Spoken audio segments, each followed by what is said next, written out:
Let's go to our next caller here. And this is Michael G., moderator extraordinaire from Crush Live Poker. What's going on, Michael? Hey Bart, how you doing? How's it sound? Pretty good. Yeah, you sound great. You sound great. Okay, everyone is talking about it in the chat, and it's a little bit on the Discord. So I wanted your thoughts on the cheating scandals, and what's your thoughts on all that? This cheating scandals. Well, unless you've been living under a rock, there has been quite the talk in the poker community about several cheating scandals that aren't necessarily, I would say, contemporaneous. It's just people calling out others. I think you had Alex Foxen calling out this guy, Ali, who was like the GPI points leader last year for collusion, RTA, but I think that was actually in tournaments. And then, of course, you had the Epic podcast with that guy, with Doug Polk. Right, and then you had Bryn Kenney and Lauren Roberts, yeah. Yeah, and that was the guy that was outing Bryn Kenney. I forget, what was that guy's name? Amir or something like that. I don't remember his last name. Thought it was Martin something. Was it Martin? Yeah. A very entertaining podcast. I mean, it kind of started off a little bit slow, but it was just sort of all over the place. Now, I'll start with the Bryn Kenney thing first. I mean, that was more of kind of scumminess, like really odd behavior from somebody who sort of led this stable. And if I'm not getting any of the details right, I apologize. But from what I had sort of ascertained, and I didn't know this before, I think GG started off as like an agent app type of thing before they turned into like a regular site and Bryn might have started it, or he was one of the people. But one of the things that I took away from that was that it was almost like a pyramid scheme where he had these guys that were like in his stable, and then they had to go and recruit players that would play under them. But of course, Bryn would be on top of that. And then the craziest thing is that Bryn would just go at one time and just take the person's players. They would take the guy's players. Like the guy, Martin said that he had like 100 players that Bryn took. So there was obviously overall shadiness and things like that. That's like a whole nother thing. He just seems like a big sort of scumbag, that guy Bryn. Now, I want to talk about online poker, though, and cheating and RTA. That's really what I find more interesting about this. And I hate to burst anybody's bubble. This is obviously my own opinion. Online poker is dead. And it's just going to get more and more dead. Or if it's not just dead now, it will be dead. And obviously, I'm going to tell you why, and it has to do with computer aid. RTA, of course, is real-time assistance, and it's for the same reasons why you wouldn't play somebody in chess that you didn't know. It's way too easy for you to be using a computer to help you. And I can see the evolution of where solvers are really going as computing power continues to increase and increase, because it used to be when Pio first came out, you'd have to run the sims. Now we're at a point where you have these sort of screen scrapers, where these real-time assistants can tell you what the optimal play is. And it can't be that far down the road where these programs might just tell you exactly what to do, the exact action. Like my understanding with RTA is that you can take a look and see what is optimal in different situations and different percentages and things like that. But I think we're not far off from just telling you what to do, like a computer chess engine, right? So it's not just Poker Tracker 4 they're speaking of. They mean actual GTO solutions is what these guys are looking at. Real-time solutions. No, this is a program that is scraping what's going on and giving you the options. And what I'm saying is that we're not far from one of those programs just telling you what the option is. Now, that's what botting is too. But there's something else that I think that people who are a little bit naive about. Like, they seem to think, and I've heard this quite a bit, that regulation in online poker is somehow going to save online poker, like the state of Pennsylvania, the state of Michigan. I don't know what these people think or who they have been paying attention to. We've seen scandals in live poker, like at Stones, and what the California Gaming Board did, or what they didn't do, which was basically nothing. Do you think that state gaming boards in new states that have never had gambling are going to have state-of-the-art security doing bot sweeps and detecting RTA, that's ludicrous. Somebody even said, I don't know if it was Bonomo or Isaac Haxton or something like that, that like a lot of these, I mean, I've heard people complain about WSOP.com. I don't know if it's for botting or RTA, but just lack of customer service. But I mean, these things are rampant even right now in some of these new markets. So regulation is not going to save anyone. And by the way, the big, even rogue or gray market sites, they have way more resources to put into security. Not that I'm not saying that they do or they don't, like an ACR or something like that. They have way more resources than some state gaming board where there's 3 licensed skins, like in the state of Michigan or something like that. I want to point out, though, too, and this was actually before your time, Mike. I used to promote a site called PKC, which was like related to Poker Kings. And the reason why I did that was because I knew the owner of the site and I knew the second in command. If people have been with me for Crush Live Poker for a long time, they know what I'm talking about. And I had known them for years before they started that venture. And they were super trustworthy. I also knew the head of security too. He was very trustworthy, a former high stakes poker player. That's why I was involved with it.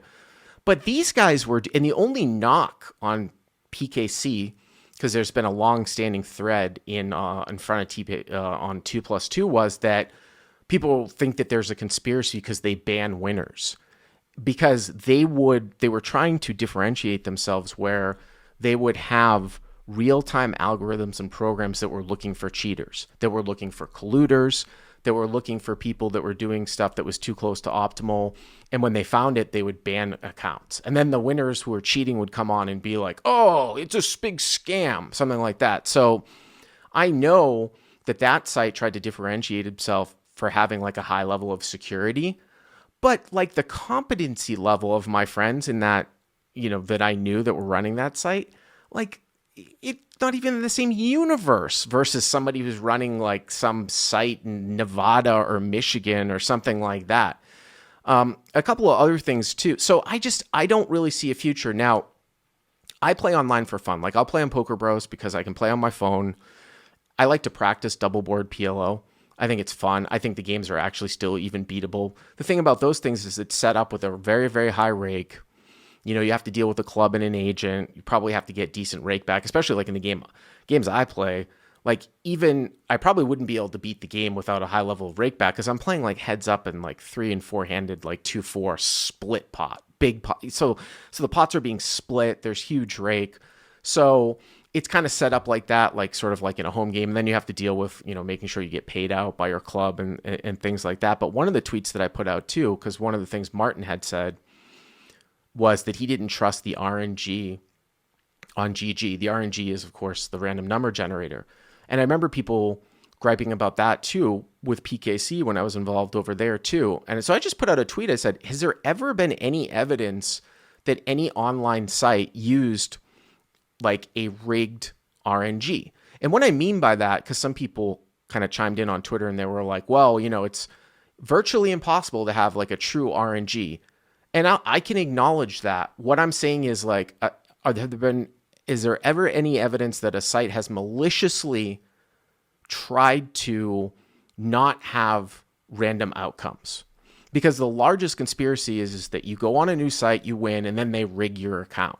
And I would think that would actually be one of the easiest things that anybody could find out. Like it would just take data mining and figuring out just over a huge sort of pool of flops and just board runouts, how far outside of standard deviations certain outcomes are. And the fact that hasn't come out really makes me think, and also too, that it's not really in the interests of a neutral party where their bottom line is based upon people who are continuing to play.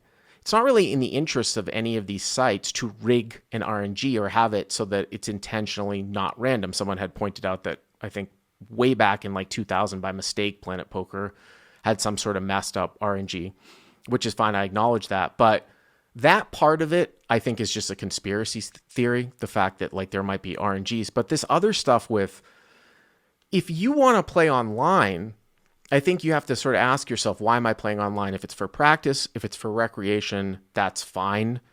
But you are going to be way outmatched, and it's even and by bad actors. I'm not talking about skill level. I'm talking about bad actors, whether it's RTA, collusion rings. I mean, a lot of this stuff was talking about tournaments and like sit and goes and things like that. These guys who are colluding, sharing cards, stuff like that. Now, or even ghosting, where someone stands that behind too, absolutely, and no. says, even though it's not RTA, it is RTA because you have a coach there with you. What ghosting is, of course, means that somebody comes in and plays your account at the end. So if I'm a stable owner and I have a bunch of horses, and then I have some superstar that will do this for me, I can fire like 20 horses in a Sunday tournament, and then if one of those guys goes deep, then I get the expert to close out. And we all know that the money in tournaments is at the end. Most of the money in tournaments is at the end. So that's a huge, huge advantage to have like I'm not Closer. I'm not It's like a closer in baseball. Exactly, a closer. I was going to say like a Nick Pratangelo type. I'm not accusing Nick of anything, but a guy of that skill level, caliber, come in and close. That caliber, right. Yeah, it's just insane. But with that being said, I would say that because of the luck factor of MTTs, that's probably the fairest shake that you're going to get online, is playing in a big MTT, like a Sunday Million. I'm not talking about sit and goes, because we know about the collusion sit and goes, like, 30-man sit and goes. But I'm talking about like a big MTT type of thing is probably your kind of like, fair shake. Now, with that being said, the good that comes out of this is that hopefully it just builds up live poker, because none of this stuff is a factor in live poker. Live poker is such a beautiful game because it moves really, really slow. You can't really do all this RTA stuff, right? People aren't wearing like Google glasses, now some people can study and things like that. And for the most part, all the people that gripe about collusion in live cash games, I think for the most part, outside of maybe some very, very outlier situations, it's a bunch of bullshit. Now, I don't play high stakes live PLO, but people that said that people were like colluding in Hold'em, the people that are trying to collude in live poker are losers. They're losing players. I mean, even so far as, I'll give you an example, like at Commerce, like this is a very simple example. You've got obviously a recreational player and his wife. I saw this like one time, right? And the guy is terrible. And him and his wife are talking about their hand in Chinese or whatever it was in Korean while he's playing. Well, what advantage is that going to give to them? Do you see what I'm saying? Like, I didn't say anything about it. I didn't say anything about that particular situation. I also thought it was ridiculous and kind of funny in a 2+2 thread about the Lodge and Doug and Brad and Andrew like taking over. Somebody had made a comment about bomb pots, PLO double board bomb pots, and I don't know if it was Skalansky or Mason Malmuth like came into the thread and was like, double board bomb pots shouldn't be allowed because of collusion. And I'm like, are you nuts? Have you seen the people who are going to collude in a game that's dealt once or twice an hour in a double board bomb pot? And by the way, too, if you're actually talking about collusion and card sharing, going back to the other extreme, like a 5-card PLO high game, like in one of these apps, and somebody knowing one card, somebody knowing all 5 cards, somebody teaming up, I mean, it's just a huge, huge thing. So, like I said, I hate to burst anybody's bubble about online poker, specifically about cash games. Maybe my buddy Squish would say it's still profitable because, he's been streaming a lot at Bovada or whatever, but it's just going to get worse. And it's going to be basically like chess as we continue to have, higher computer power. Now, are there possible resolutions to this? I mean, I've heard that people that play online chess in real matches, like they have some sort of system with cameras behind them where they have to play on a webcam. Is it possible? I don't know if this is feasible, but I was kind of thinking about this. Is it possible that you could only play online poker where the site had to provide you with specific hardware? Meaning, if you wanted to play online poker, you had to use a specific machine that could only be used to play on this one site. Now you can see talking about the logistics and something like that. Like, would that possibly stop it where these people wouldn't be able to scrape the info? But even then, I think that a lot of these things would be able to, scrape the info. But you know what? Live poker is beautiful. It's here to stay. Hopefully it just drives everybody to live. Like I said, I play online for recreation, but I am under no delusion that like over the long term it's going to be crushed when you're just outmatched by a bunch of cheaters, colluders, and people that are using computer aid. I mean, it is what it is, right? Hope that answered your question, Mike. It did, and I got to go take care of Richard now, who's destroying the chat. So I'll No talk to you worries. later on. All Thanks right. for taking the call. All right, Yep. bye. All right. So people are saying that doesn't prevent ghosting with these types of computers. Again, I just want to run the main point too out of that is that the state of regulation and regulated online poker state by state is not going to solve this problem. To think so is pretty uninformed and delusional, I think, because the best people are not working at those companies. And also too, those companies are all about sports gambling too. For the most part, I think on a state by state basis, and I'm a little familiar with this too, like poker is sort of a vehicle for onboarding into some of their other games that are allowed.